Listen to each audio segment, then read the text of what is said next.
ఏపీలోని అంగన్వాడీ టీచర్లు, మినీ అంగన్వాడీ టీచర్లు, ఆయాలు అందరికీ నమస్కారం. అంగన్వాడీ అప్డేట్స్ కోసం మన ఛానల్ని ఇంకా ఎవరైనా సబ్స్క్రైబ్ చేసుకోకపోతే వెంటనే సబ్స్క్రైబ్ చేసుకోండి.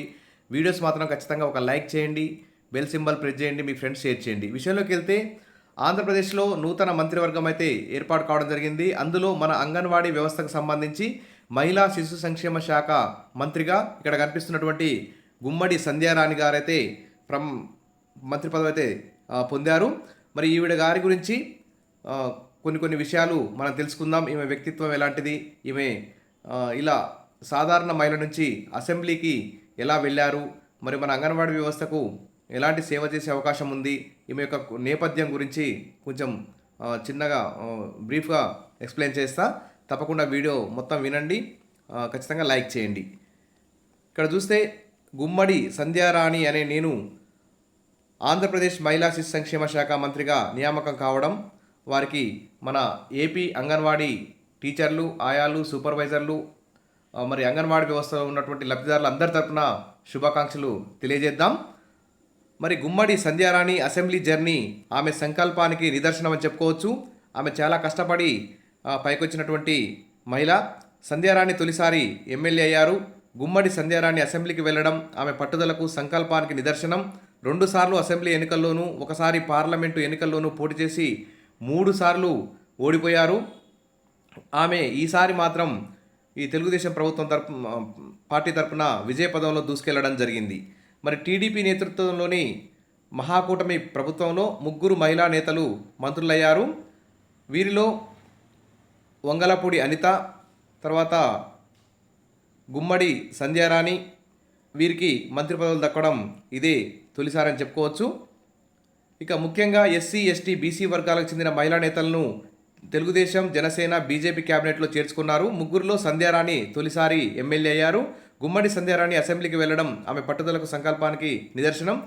ఈమె 99లో సాలూరులో కాంగ్రెస్ అభ్యర్థిగా ఆమె రాజకీయ ప్రయాణం మొదలైంది. 2009లో ఎన్నికల్లో టీడీపీ అభ్యర్థిగా పోటీ చేసి ఆమె కాంగ్రెస్ అభ్యర్థి పిడిక రాజన్న దొర చేతిలో ఓడిపోయారు. 2014లో కూడా ఎంపీగా ఓడిపోవడం జరిగింది. 2015లో ఎమ్మెల్సీ అయ్యారు. 2021లో ఒక్క అవకాశం ఇవ్వాలని సంధ్యారాణి చేసిన ప్రచారం ఈసారి ఆమెకు అనుకూలంగా పనిచేసినట్లు సమాచారం. 3 సార్లు ఎమ్మెల్యేగా ఉన్న పీడిక రాజన్న దొరపై ఆమె ఘన విజయం సాధించారు.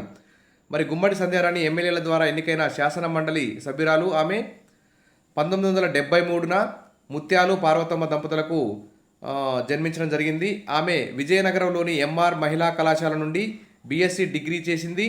ఆమె విజయనగరం డైట్ కళాశాలలో టీటీసీ కూడా పూర్తి చేసింది.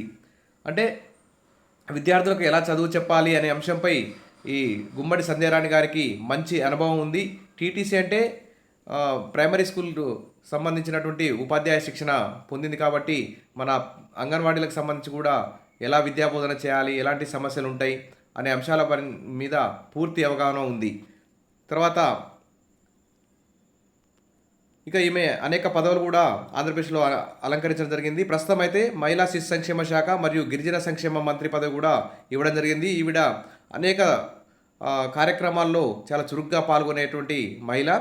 ఇక్కడ సాలూరు కాన్స్టిట్యూషన్ విజయనగరం జిల్లాలో గిరిజన విశ్వవిద్యాలయాన్ని అందించినందుకు గౌరవనీయ సీఎం సార్కి ధన్యవాదాలు తెలుపుతున్నటువంటి ఇక్కడ దృశ్యం కనిపిస్తుంది.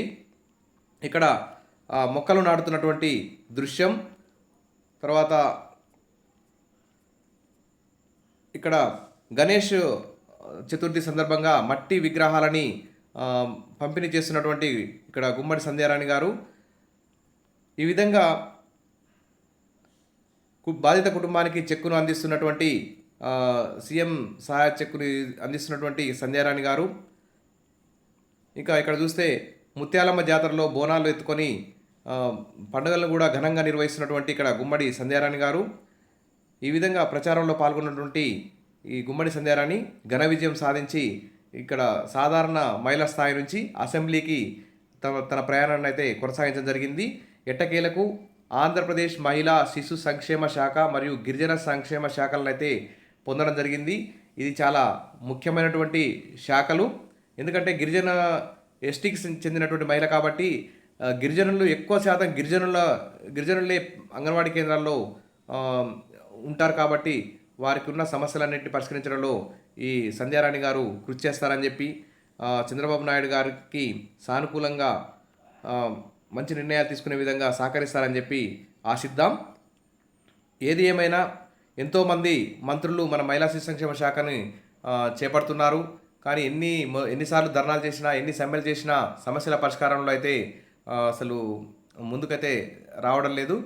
మరి ఈసారి ఈ మంత్రి గారైనా, మరి చంద్రబాబు నాయుడు గారు, జనసేన పవన్ కళ్యాణ్ గారు, బీజేపీ సంబంధించి నరేంద్ర మోడీ ఆ, ఈ స్థాయిలో అంగన్వాడీ యూనియన్లు అందరు కలిసి అంగన్వాడీ టీచర్లు, ఆయాలు అందరి యొక్క సమస్యలను, వేతనాలను పెంచి అంగన్వాడీ వ్యవస్థను ముందుకు తీసుకుపోతారని చెప్పి ఆశిద్దాం.